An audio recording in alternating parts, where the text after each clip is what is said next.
अस्सलाम वालेकुम स्टूडेंट्स, मेरा नाम अम्मार मुजाहिद है और आज के इस लेक्चर में हम ट्रिग्नोमेट्रिक इक्वेशंस को सोल्व करना सीखेंगे। और इसके लिए हम एक्सरसाइज 1.3 के क्वेश्चन 51 से 54 तक सोल्व करेंगे। ठीक है, so these are the 4 questions जिनको आज हम देखेंगे। इससे पहले कुछ और बातें, बुनियादी बातें सीख लें। ट्रिग्नोमेट्रिक इक्वेशंस में और ट्रिग्नोमेट्रिक आइडेंटिटीज़ जो ऑलरेडी हम देख चुके हुए हैं, उनमें बुनियादी फ़र्क ये है कि ट्रिग्नोमेट्रिक आइडेंटिटी अपने वेरिएबल की तमाम वैल्यू के लिए ट्रू होती है, बट ट्रिग्नोमेट्रिक इक्वेशन और सम वैल्यूज़ के लिए ट्रू होती है, जो भी उसमें वेरिएबल आ रहा हो उसकी वैल्यूज़ के लिए। ठीक है, सोल्यूशन वही जैसे हम आम अलजेब्रिक इक्वेशन का सोल्यूशन फाइंड करते हैं, यानी उसमें जो वेरिएबल आ रहा होता है उसकी वैल्यू फाइंड करते हैं, किस वैल्यू के लिए वो इक्वेशन सेटिस्फाई कर रही है। तो बिल्कुल वैसे ही यहाँ पर जैसे लेट्स से क्वेश्चन नंबर 51 में देखें, sine square theta is equal to 3/4। तो इसके सोल्यूशन का मतलब है कि आपको थीटा की वैल्यूज़ फाइंड करनी है जिनके लिए साइन स्क्वायर का आंसर 3/4 आ रहा है। ठीक है, और इसमें हमारा एक काम उसने आसान किया हुआ है कि आपने थीटा की वैल्यूज़ जो फाइंड करनी है वो इन बिटवीन होनी चाहिए 0 से 2π तक। अगर ये कंडीशन ना होती तो हमारे पास इनफाइनाइटली मैनी वैल्यूज़ के लिए ये इनका सोल्यूशन सेट बेसिकली आना था। ठीक है, तो इस रेस्ट्रिक्शन की वजह से हमारे पास थोड़ा सा आसान काम हो गया। खैर, डायरेक्टली चलते हैं क्वेश्चन नंबर 51 पे, जिसमें हमारे पास गिवन है sine square theta this is equal to 3/4। ठीक है, जब भी आपने किसी ट्रिग्नोमेट्रिक इक्वेशन को सॉल्व करना है तो सबसे पहले आपने उसकी कोशिश करनी है सिंपलेस्ट फॉर्म में ले जाएं। यानी अगर इस केस में देखा जाए तो साइन स्क्वायर है, तो आपने किसी तरीके से इसको साइन बनाना है। ठीक है, देन हम फिर डिसाइड करेंगे कि थीटा की किस वैल्यूज़ के लिए ये इक्वेशन सेटिस्फाई हो रही है। अच्छा, इससे भी पहले मैं आपको रिकमेंड करूँगा कि आप लेक्चर नंबर 43 देख लें, जिसमें हमने क्वेश्चन नंबर 5 और 6 सॉल्व किया था इसी एक्सरसाइज का, और उसमें हमने बेसिकली ट्रिग्नोमेट्रिक फंक्शन की वैल्यूज़ को फाइंड करना सीखा था डिफरेंट एंगल्स पर। ठीक है ना, क्योंकि इसके लिए हमें ट्रिग्नोमेट्रिक फंक्शन की वैल्यूज़ का पता होना चाहिए, तब आप इसको लेके चलेंगे। खैर, सोल्यूशन में आपने एक काम करना है, इसमें दोनों तरफ स्क्वायर रूट ले लें, तो लेफ़्ट साइड पे स्क्वायर और स्क्वायर रूट कैंसिल आउट होके साइन थीटा बचेगा, और राइट साइड पे प्लस माइनस 3/4 का स्क्वायर रूट आ जाएगा। ठीक है, सो सिंप्लीफिकेशन के बाद आपके पास बनेगा जी plus minus square root 3 divided by 2, this is equal to sine theta. तो अब आपने ये देखना है कि थीटा की किन वैल्यूज़ के लिए उसका आंसर स्क्वायर रूट 3/2 आ रहा है या फिर माइनस का स्क्वायर रूट 3/2 आ रहा है। तो एक वैल्यूज़ तो खैर हम सबको पता होनी चाहिए ना, लेस देन 90 अगर एंगल की बात करें तो व्हेन थीटा इज़ π/3 या फिर 60 डिग्रीज, आप जानते हैं स्क्वायर रूट 3/2 उसका आंसर आता है। ठीक है, ये वैल्यू लाई करती है आपके पास फर्स्ट क्वाड्रेंट में, राइट। अगर इसको मैं यहाँ पर ड्रा करूँ रफली कुछ इस तरह से, लेट्स से ये आपके पास एंगल बन रहा है 60 डिग्री या π/3। ठीक है, दिस इज़ 0, रेफरेंस आपका जो एक्सिस है हॉरिजॉन्टल एक्सिस 0 है, ये आपके पास बनता है एंगल। यहाँ पर आ जाएंगे वर्टिकल एक्सिस पे, तो ये आपके जानते हैं ये एंगल आपके पास होता है π/2, या डिग्रीज में देखें तो 90 degrees. This one is pi, then we have 3π/2 and then finally one complete rotation, तो ये बनता है 2π या 360 डिग्रीज। ठीक है, तो जस्ट ये वैल्यू नहीं है π/3, आपके पास सेकंड क्वाड्रेंट में भी इसका आंसर बन रहा है। ठीक है, सेकंड क्वाड्रेंट में ही बनता है ये हमारे पास 2π/3। 2π/3 का आंसर अगर आप पाई को 180 रख के सोल्व करें तो वो बनता है 120 डिग्री। तो एक्स एक्सिस के साथ आपका जब एंगल बनेगा ना 120 डिग्री, चलिए हम रफली यहाँ पर ड्रा भी कर लेते हैं कुछ इस तरह से।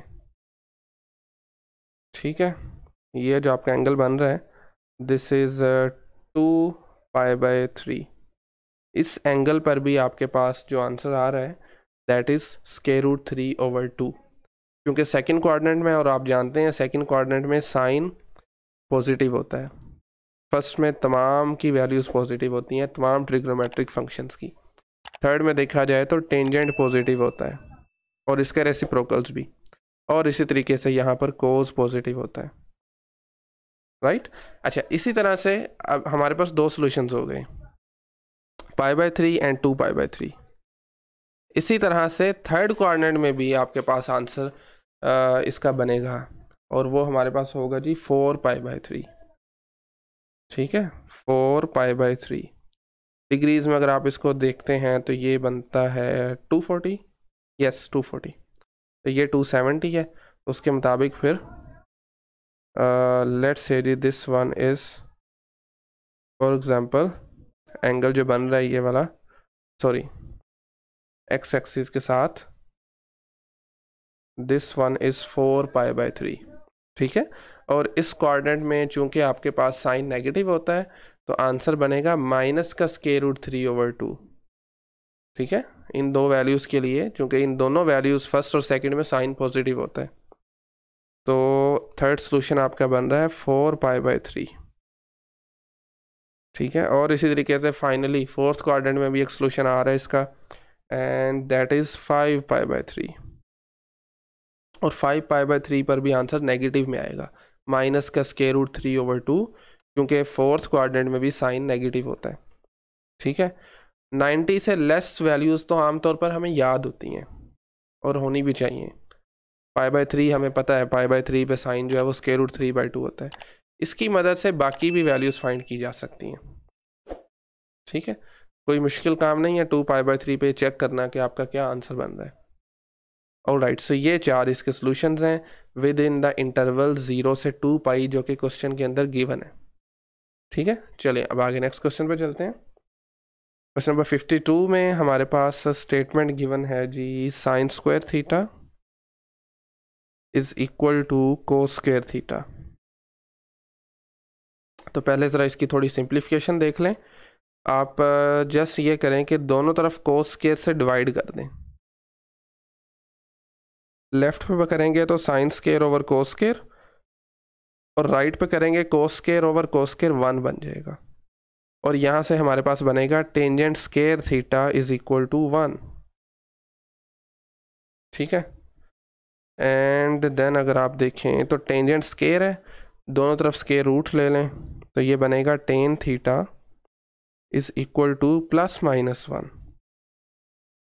ठीक है, ओके, सो अब आप जानते हैं ये tan की वैल्यू 1 कब होती है, जब आपके पास साइन और कोस दोनों की वैल्यू सेम आ जाए, और वो सेम तब होती है जब आपका एंगल π/4 हो।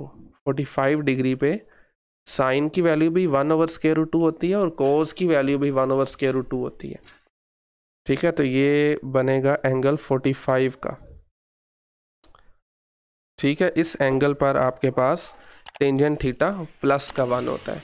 This is in first quadrant. अब अगर मैं मूव करूं सेकंड क्वाड्रेंट में, तो सेकंड क्वाड्रेंट में भी आपके पास एक ऐसा एंगल एग्जिस्ट करता है जहां पर आपकी वैल्यू, मतलब आपका आंसर tan थीटा का 1 या -1 होगा। सेकंड क्वाड्रेंट में चूँकि tan आपका नेगेटिव होता है, तो दैट्स वाई सेकंड क्वाड्रेंट में बनता है हमारे पास 3π/4। 3π/4 देखें, अगेन इसको आप चेक कर सकते हैं ना। 3π/4 बेसिकली किसके इक्वल होगा, डिग्रीज में देखें तो 3π/4 ये इक्वल होता है हमारे पास, this is 180 divided by 4 is 45 multiply 3 is 135, I think, yes 135 होता है। अब आप एवेल्यूएट कर सकते हैं ना 135 को, कैसे, 180 - 45 करते हुए। ठीक है, 180 - 45। तो अब 180 और माइनस ने क्या काम करना है, वो क्वाड्रेंट बताना है। दिस इज़ 180, माइनस करेंगे तो सेकंड क्वाड्रेंट बनेगा। सेकंड में tan होता है नेगेटिव, नेगेटिव का टेंजेंट 45, और tan 45 आप जानते हैं 1 होता है, ये भी लिखा हुआ है, और साथ में ये माइनस भी आ गया, तो इसका मतलब है इसका आंसर क्या होगा, -1 होगा। 3π/4 पे -1 होगा।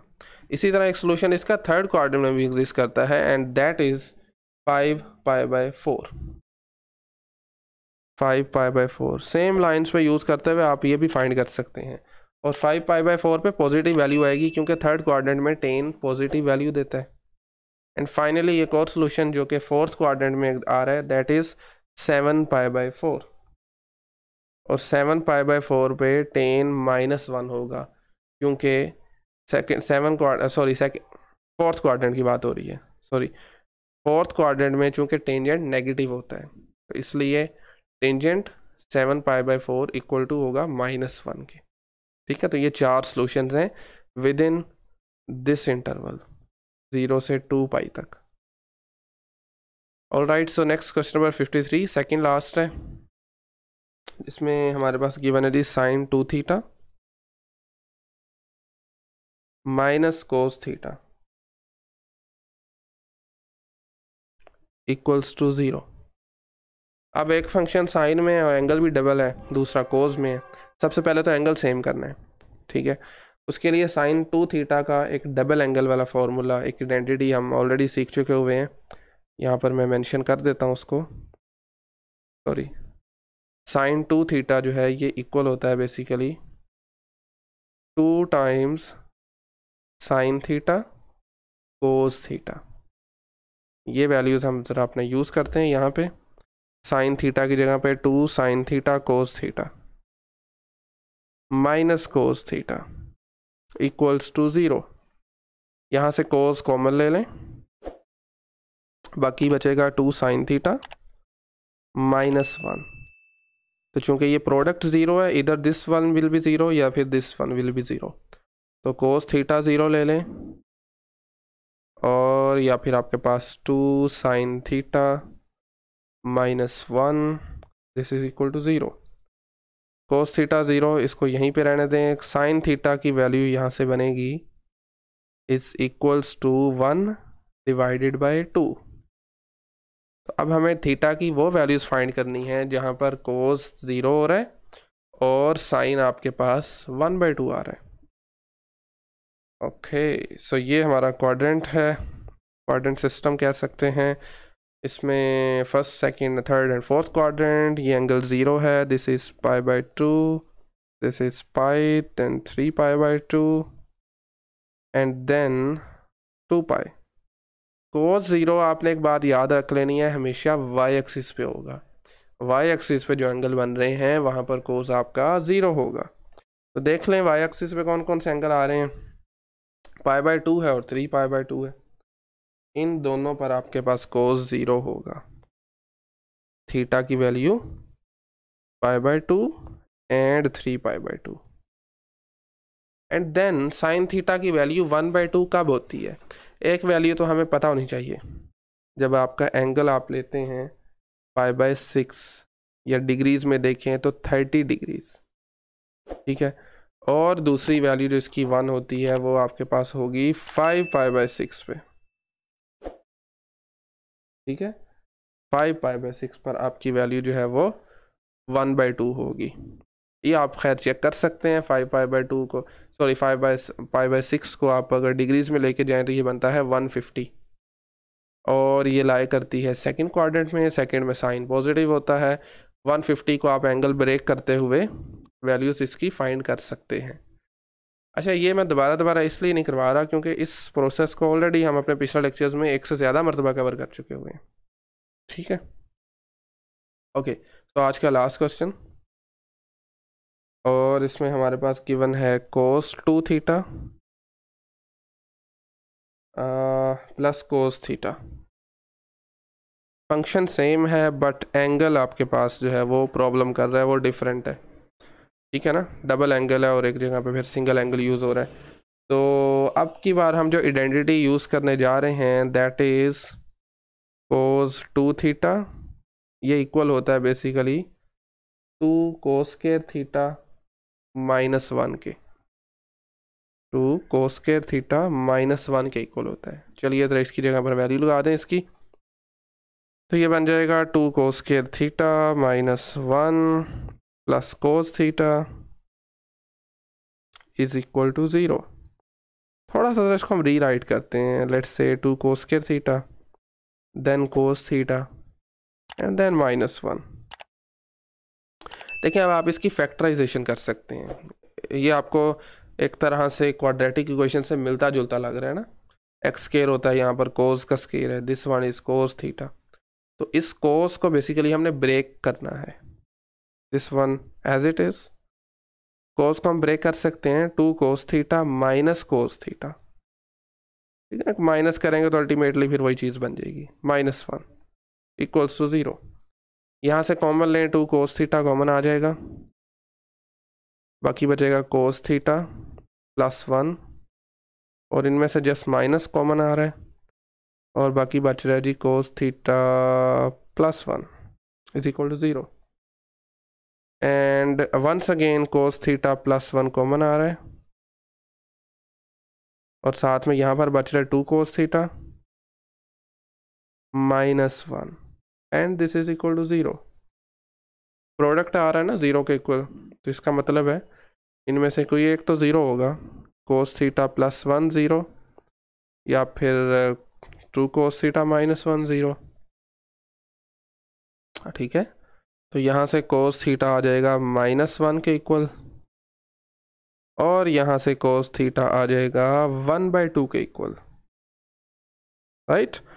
कोस थीटा -1 कहाँ पर होता है, ये एक बात आपने नोट कर लेनी है। आपका जो एंगल यहाँ पर आ रहा होगा ना हॉरिजॉन्टल एक्सिस पे लेफ्ट साइड पे, ठीक है। वैसे इसको इस तरह से देखना नहीं चाहिए, लेकिन क्योंकि हमने इस तरीके से नोट की होती हैं चीज़ों को।